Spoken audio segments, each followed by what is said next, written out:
Wales, so close to the shore. And so, yes, we may have had a global tragedy with COVID, and yet there were benefits. And some of the benefits of that global tragedy was the decreased carbon footprint, and many began to prioritize health. Many began to prioritize family. They began to value relationships.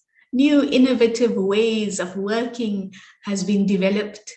There's been preparation and saving to curb future disasters, appreciation of nature, humanity, community, and compassion, and really a feeling of one world, one family, and how united we had to stand in this global tragedy, because divided we would fall and continue to perpetuate this tragedy. And so, yes, a tragedy into opportunity. And so let's look at the next slide. I loved this video that I had watched, and I want you to watch it with me as well. And it shows you how the ups and downs of life actually help you move faster.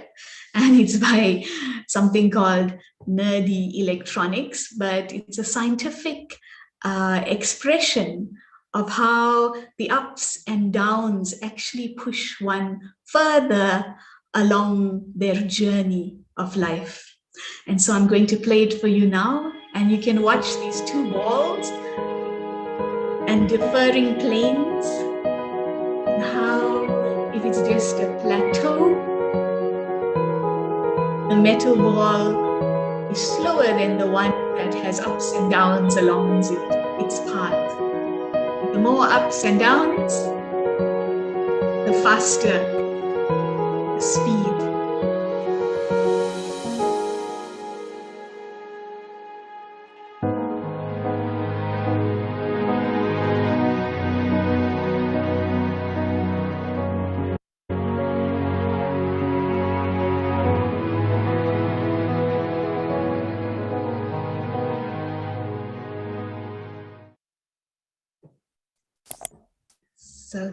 So I'm sure watching that was quite interesting.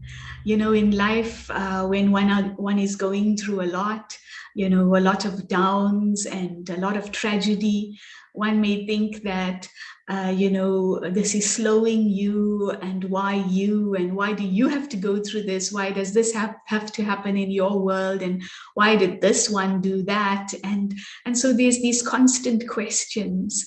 But if you look at humanity and the many, many examples in our life, it is those who had gone through great tragedy that use those tragedies as great opportunities and emerged victors, emerged powerful individuals who brought world change. And I'm sure to mind, you can list many, Mahatma Gandhi, Nelson Mandela, many in your family and amongst your friends, etc.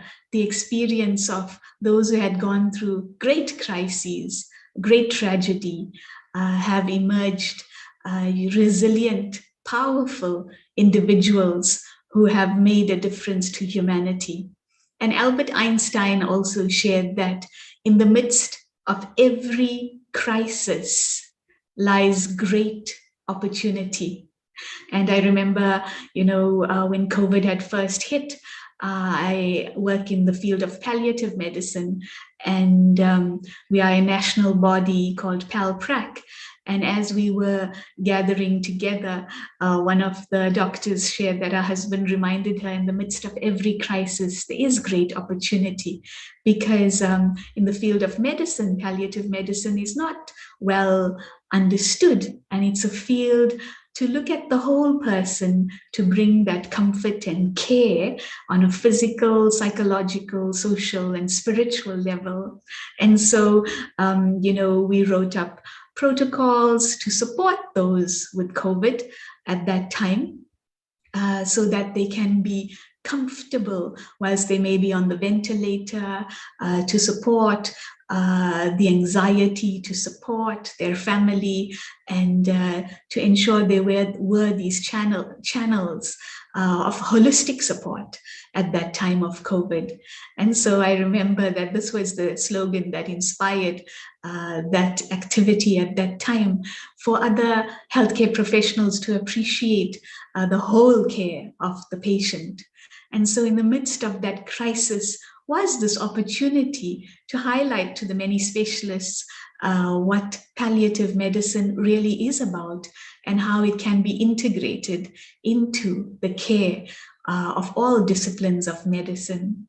And I also love this other slogan that's here. Sorry, the slides are flipping.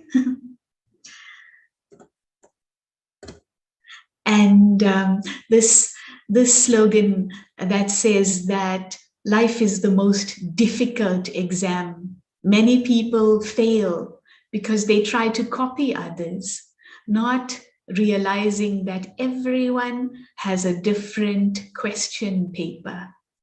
And so, in the many tragedies you may face, don't look around and think about what others are not facing and why are you facing this. But each and every human being has a different question paper. And if you try to compare and copy, you will be sorely disappointed.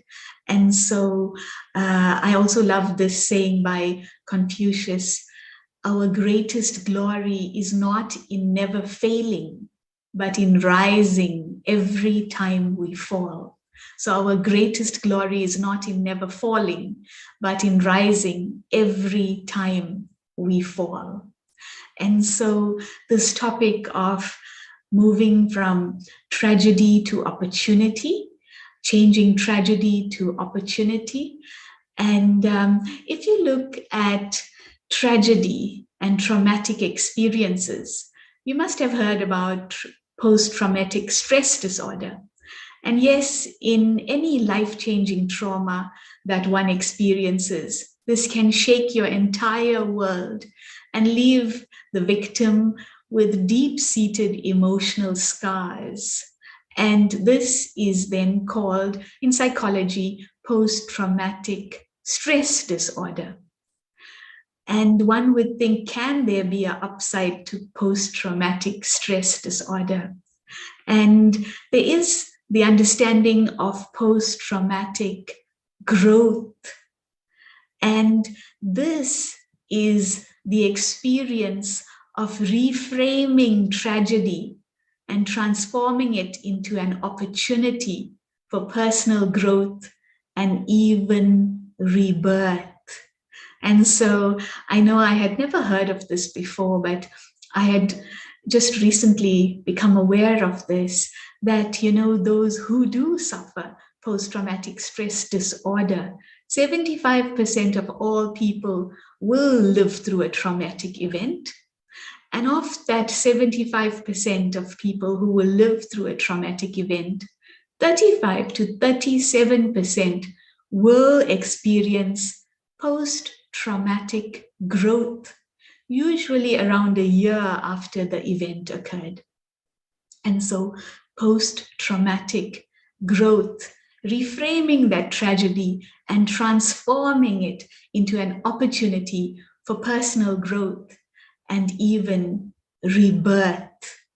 And I'm just reminded of that little video we just watched, when the ball was on the downward trend, how it gave it extra momentum, and that momentum pushed it further.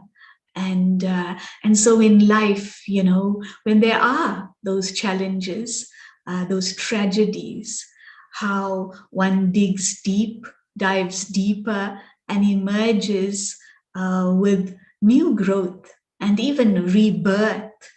And there is this phenomena. It has been studied. And in the 1990s, Tedeschi and Calhoun showed that through the practice, people develop new understandings of themselves. And this includes the world they live in, how to relate to other people, the kind of future they may have, and a better understanding of how to live life. And so the benefit and the upside to the traumas that one may experience. And they shared that there's 5 responses of post-traumatic growth. And in post-traumatic growth, the aftermath of the crisis or the tragedy leads to new opportunities and possibilities. For example, somebody that may have suffered a loss of a cherished loved one, or one who had been raped, or a victim of child trafficking, or whatever one may have gone through, difficult, extreme tragedies. Usually it is these individuals that then begin to create support groups, or start NGOs to share their experience and to support others. And so the aftermath of tragedy leads to new opportunities and possibilities. The second response is closer relationships, because having gone through a tragedy, one becomes more empathetic to others and their experience, and can understand what another is going through, and wants to share and support others through their difficult time. And so the tragedy actually helps the individual develop closer relationships. And so the tragedy can also then result in better understanding of one's own inner strengths. Often, if life is too smooth, like that ball that sailed on that plane, going slowly along, when there's no momentum, and day by day things continue as it is, one may not even be aware of one's own inner strengths and potential, and one may stay in one's comfort zone. And when one has a traumatic episode, a traumatic experience, then one has better understanding of one's own inner strengths and capabilities, and can shine through with those inner strengths and capabilities. And the fourth response is greater zest for life. After a tragedy, one then has fresh perspective and more gratitude for life. Having gone through a challenge, there's really fresh perspective and more gratitude. Working with patients with cancer, I often see how, just having to be diagnosed with a life-threatening illness, how it shifts one's perspective and makes one appreciate life, those around us, appreciate everything we have. And so the trauma of a terminal illness and that diagnosis can also create greater zest for life. And the fifth response is a spiritual or religious awakening. And so usually when people go through a challenge, I'm thinking of our dearest Madiba and his 27 years in prison, and how that had created a spiritual awakening which fortified his own belief system. And he emerged powerfully with feelings of compassion and forgiveness, and wanting to bring everyone together despite being in prison for 27 years. And so, yes, these 5 responses for post-traumatic growth. And yet, post-traumatic growth is not spontaneous. One goes through the stages of grief first. But we need to know how to own, internalize, and transform this suffering into growth. And so no matter what we've been through, the traumas, can I own, internalize, and then choose to transform this suffering into growth? And if you look in human history, such transformation isn't new. Human history is full of stories of trauma, and rebirth is a theme interwoven almost through all traditions. And an associate professor studying PTG shared that we shouldn't mistake resilience for post-traumatic growth. And resilience is your ability to bounce back. But post-traumatic growth is gaining something from the experience. However, it takes a lot of time, energy, and struggle to get there. So not to underestimate the traumas that people go through, but it is wonderful to know that through the trauma, there can be this post-traumatic growth. And that beautiful video illustrating how those downs in life actually push one forward, push one further along the trajectory of life. And when I was reflecting on this topic, changing tragedy into opportunity, for me, the tipping point occurs when we move from a place of criticism to appreciation. And can we change our view or perception of the situation? And so this diagram shows us how the tipping point is when I move to a place of appreciation. And what do I want to do? What would I like to try? And so do I want to continue to sit with the problem, the frustration, the disappointment, the feeling of powerlessness? Or do I want to choose to move to a space of appreciation, to progress with encouragement to find solutions and to be powerful? And really, it is my choice. And at this time in humanity, it's really do or die.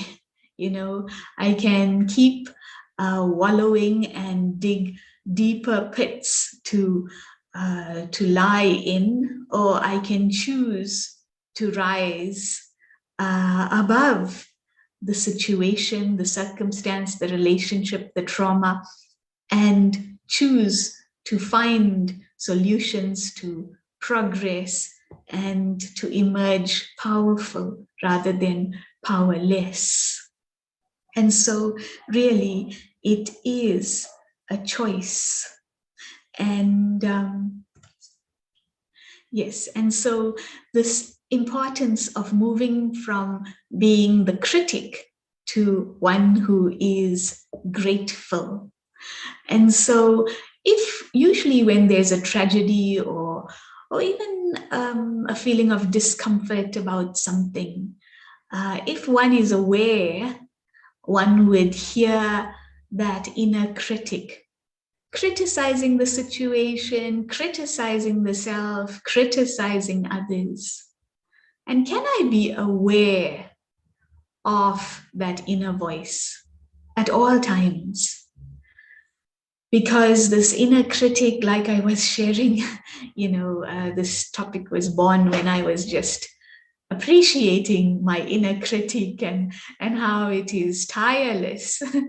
And I then thought, what is the antidote to criticism?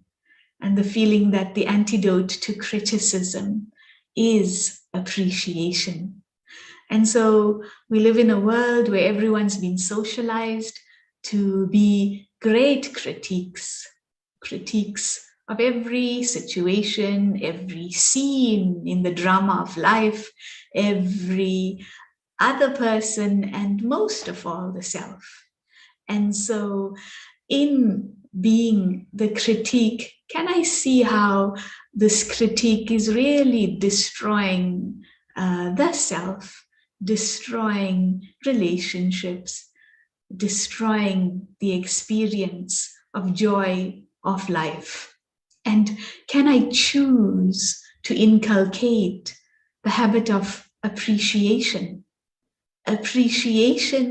of the situation and its lessons and message, appreciation of the self and the inner strength to endure and to thrive no matter what the circumstance, and appreciation of others and how well they have contributed to the whole. And so, can I look at this more deeply? Are there any questions on this? Because it's so important to look at this inner voice of criticism and to choose to change that to the voice of appreciation, the voice of grace, the voice of gratefulness, the voice of gratitude.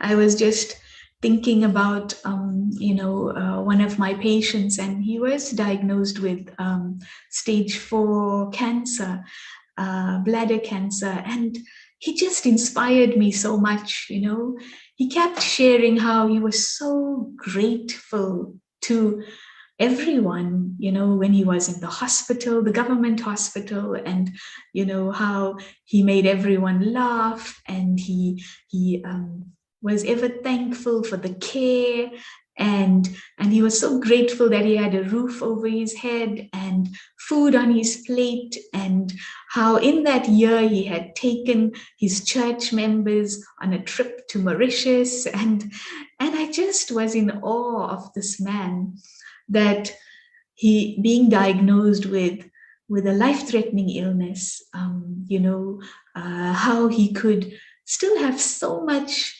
appreciation of life and circumstances and situations, and a remarkable individual. But I'm sure if you look at your own life, there have been tragedies, there have been challenges, and how an attitude of criticism has borne no fruit. And yet, when you chose to look at that situation with appreciation, to find the message, to find the lesson, when you saw that situation as an opportunity to grow within, to really harness that inner strength that is there, how it's only changed that experience of that tragedy into an amazing opportunity. And when you've also appreciated others and how well they played the part in that scene, it also helps you have less criticism of the other, but to appreciate that they too have played their part well to contribute to your realization and to the benefit that you have taken, the lesson that you have learned from that situation or circumstance. I remember a time when, there was a change of work of a decade or more ago, and the situation wasn't the most pleasant, and my friends were cursing and I just thought, no, when one door closes, many more would open. And definitely, how doors opened, and it allowed me to flourish in a space of passion that I chose and would have wanted in my life, but may have not initiated in my life. And I remember, even a time when there was burglary, and then just the feeling that, okay, what has this situation come to teach me? And I remember initially feelings of going down the slope, and feelings of insecurity and not the nicest feelings within, discomfort, and then choosing to see the benefit, and then how that choice creates an upward movement in energy. Another time when it was just the floods, and I remember standing on pillows trying to prevent the water of the floods entering the meditation center, and this must have been at just past midnight, watching the water flow like a river past the door. And having no thoughts. I think sometimes in tragedy there's no thoughts, but then after I had the thought, okay, in this too there is benefit, and the benefit is that this needs to be done. And so when there was that feeling, it changed the story. And so really, like was shared, can I change my perception of the situation? And the method to change my perception of a situation is to move from criticism to gratefulness. And what I want to do is to guide you through your own experience, because whilst this is a talk will just remain a talk unless we can reflect together and learn together and see how changing this inner critique to a more grateful energy is an antidote to change tragedy into opportunity. And so I want each of you to now think of a challenging situation, a tragedy that you are dealing with. And I will guide you through a little reflection on how to change that experience. And so just to sit back, relax, and I'll guide you through this experience. Okay.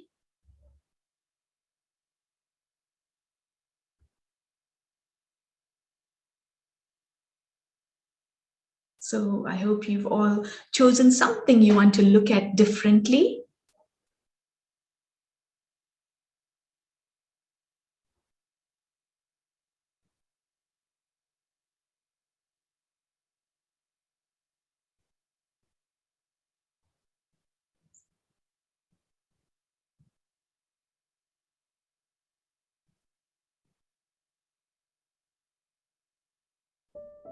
Okay, so now just to sit back and relax. And as I'm seated here, I become totally relaxed. I listen to the gentle music. And maybe the last year, the last few years have not been the easiest. And in this moment, let me choose one situation or circumstance that I want to look at with fresh eyes, with new perspective.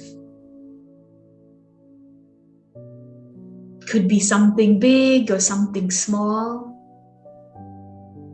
some little thing that may cause discomfort.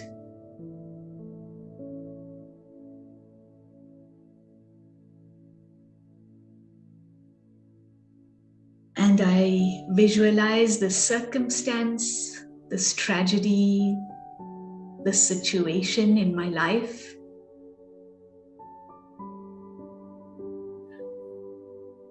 What would my usual inner voice say about the situation, the circumstance?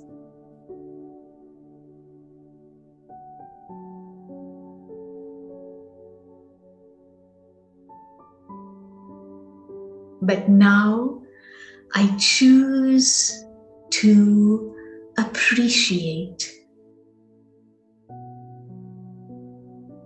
To appreciate the many lessons,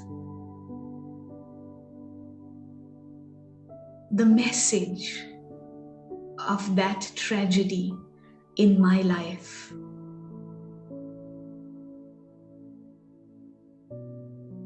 whatever may have happened, I ask myself, what is the significance of this situation in my life?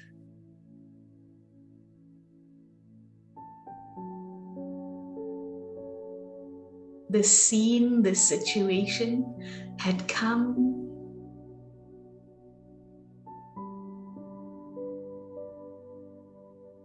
and brought a message. Have I heard the message? What is this message for me at this time?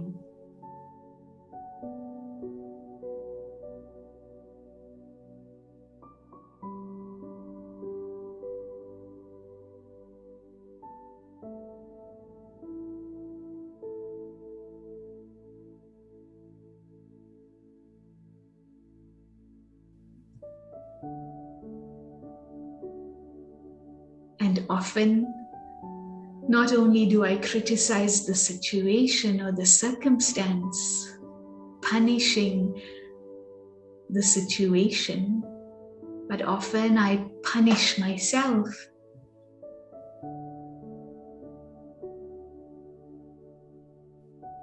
And can I change these feelings of inadequacy, this voice of criticism,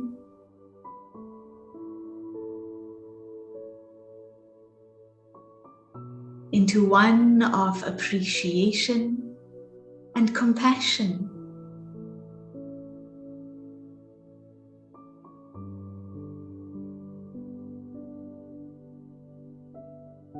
With regard to the self, what has this tragedy come to teach me about myself?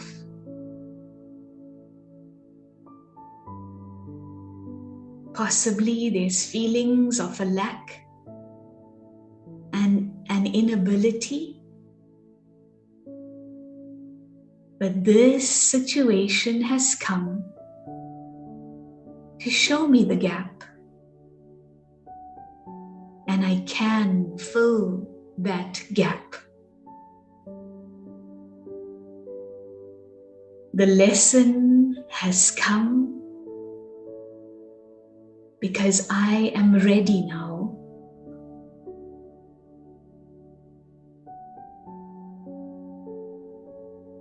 And whatever it is that I feel is lacking within, let me shine from within with all of that.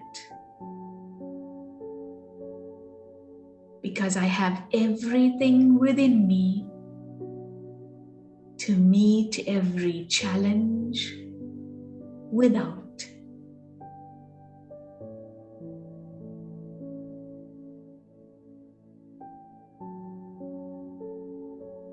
And looking at others in the scenes of that situation,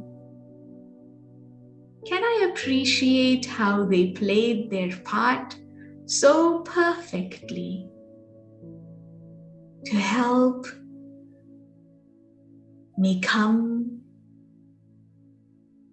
to receive these greatest messages?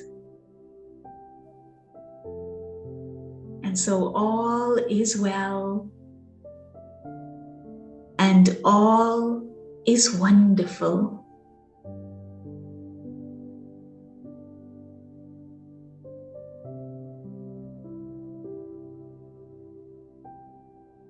I appreciate the message, the lessons brought in that situation. I appreciate the power of I, this living energy, this living being, and the greatest potential I have within to meet the challenges without. And I appreciate that every scene is perfectly orchestrated with whoever is meant to be in that scene to create the most perfect and accurate picture for my absolute growth.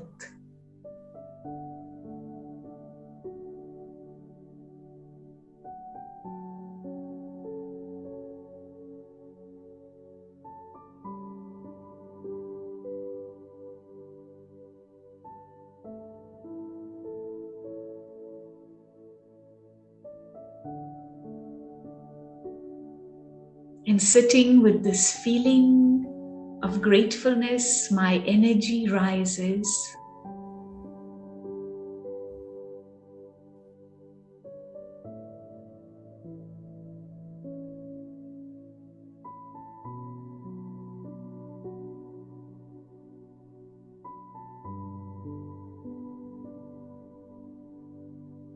I am able.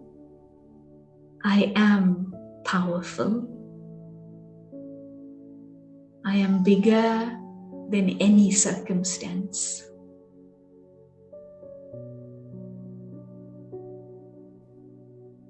Thank you.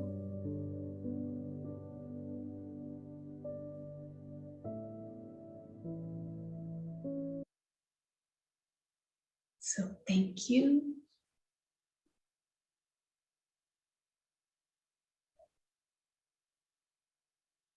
So I hope you were able to follow that and appreciate how one can change any tragedy into an opportunity and grow through that tragedy, moving from criticism to appreciation. And not just criticism of the situation, but often merged in that is criticism of the self, of others, and how if one changes that to appreciation of the situation and its lessons, the self and one's strengths, and others, and how they have contributed valuably to all the benefit and the messages that one can take from that. And so the key is to change the critical voice to the grateful voice, soonest and always, and create a new habit of power, grace, and progress. And so, like was shared earlier by the professor, that it's not easy, this will take time and to be patient. But the key is to be very aware, alert, and as soon as the critical voice is beginning to surface, to change it to that grateful voice. As quickly as you hear the critical voice, change it quickly and often, because that critical voice slowly gets in so insidiously that one is not even aware. And then the energy wanes. And if I can keep having that grateful voice, the energy then waxes and the energy of possibility and power emerges. And so the key to changing tragedy into opportunity is to change that critical voice to the grateful voice soonest and always and often, to create a new habit. And so this is being aware of that subconscious voice and choosing to change it consciously to create a new habit of power, possibility, grace, and progress. And then, as in that video that we had shared at the beginning, one moves faster towards one's destination. And I'd like to then take any questions before guiding you through a meditation to close this session. Are there any questions that anyone has? We have a nice small group. So if there's any questions that you have, we can look at that together, learn from each other.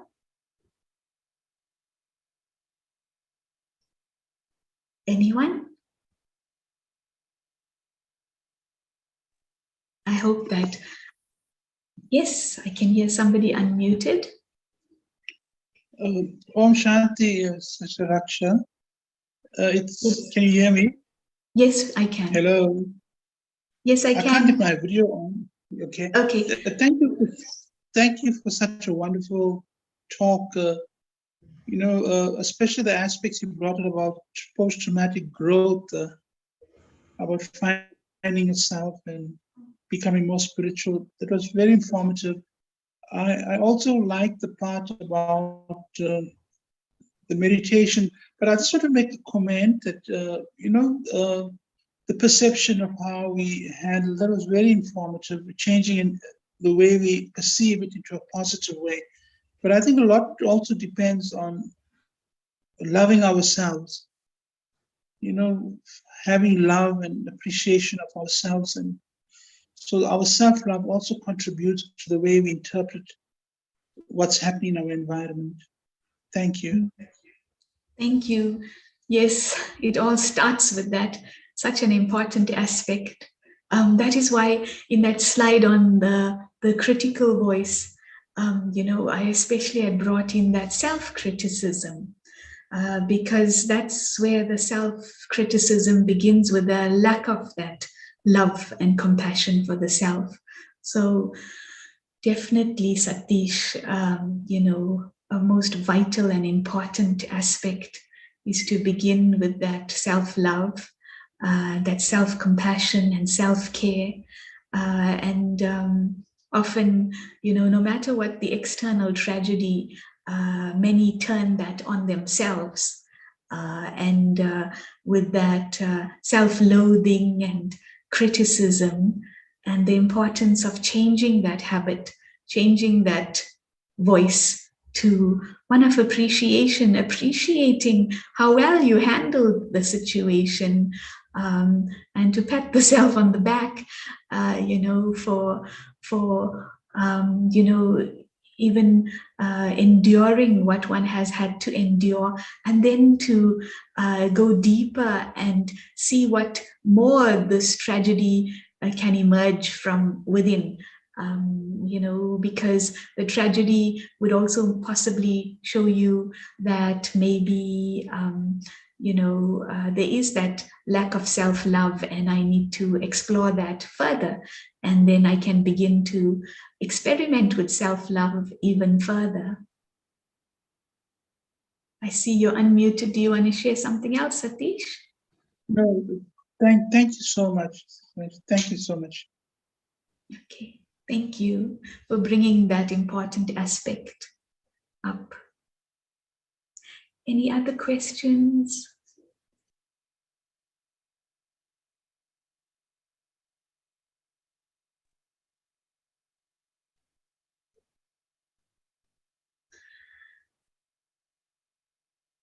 But one aspect that is so important is not to,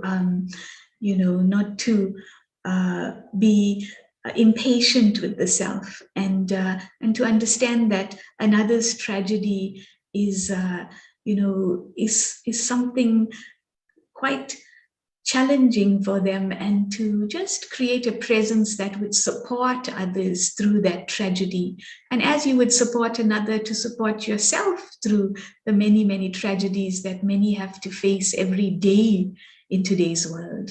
If it's not at the level of the body, the mind, relationships, wealth, multiple tragedies constantly today.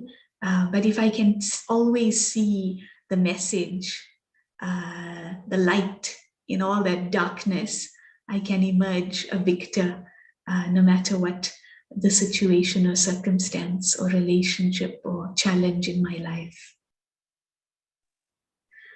And it's the art, of that we have to develop this art today, because it's vital to live in this world.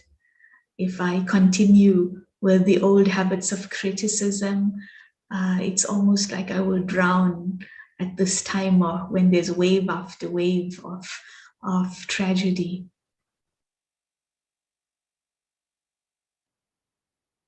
So if there's no other question, I'll guide you through a meditation. And if anyone has any questions thereafter, we could also look at that. Okay, so I invite you now to sit comfortably and relax.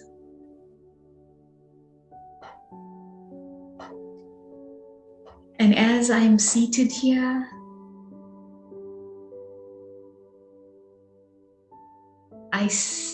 I look at that beautiful sun on the ocean.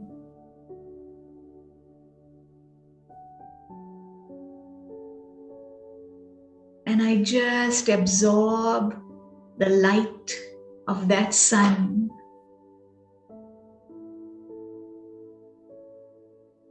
Life may seem cold outside,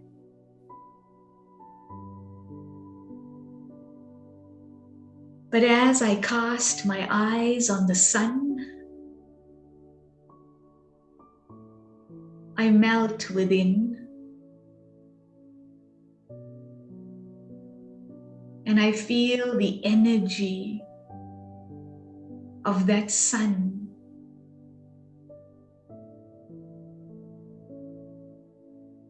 I feel the energy of the spiritual sun that pours love and calm and power into me.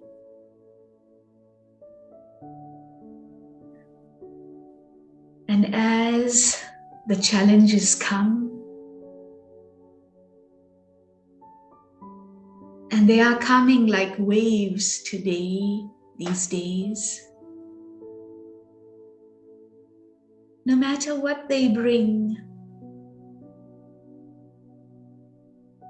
can I shine a light on the message, the lesson, the significance of this tragedy in my life? And when I do this, I smile. Life is conspiring for me. Life is not against me.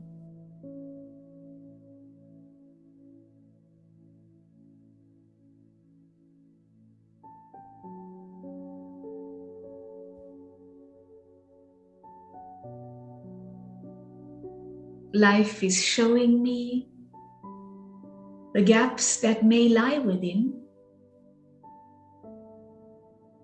and giving me yet another opportunity to fill up and overflow, to shine bright with all that I am.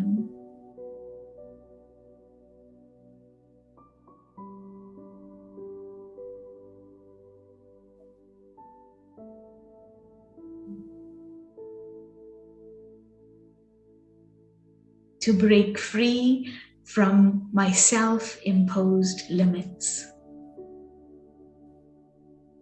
and seeing my potential, my inner strengths. This tragedy has been a gift.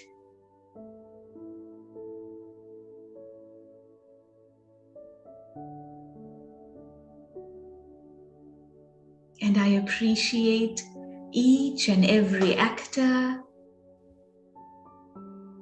in the drama of my life.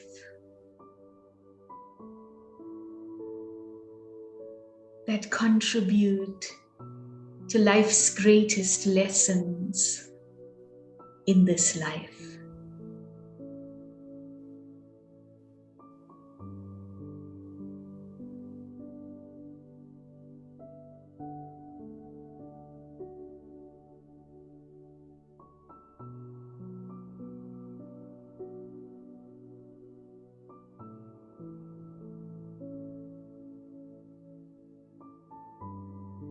And so I stay fully aware, alert to that inner voice, and I choose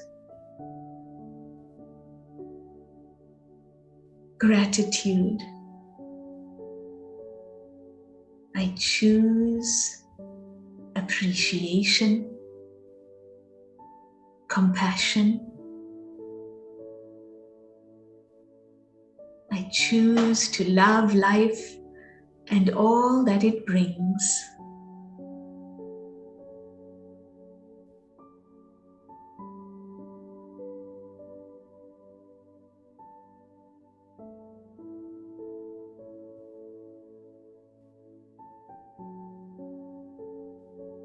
Om Shanti.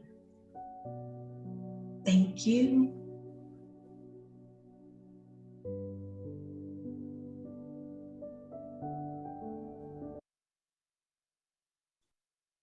Thank you. And I'd like to just leave you with this saying by the Dalai Lama. And he says, if tragedy strikes, don't lose hope. Transform it into an opportunity to make things better. So if tragedy strikes, don't lose hope. Transform it into an opportunity to make things better.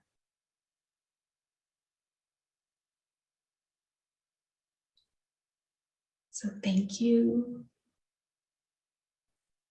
Thank you, Sister Raksha. That was beautiful, informative, and yes, many, many thanks for all the sharings and examples and stories.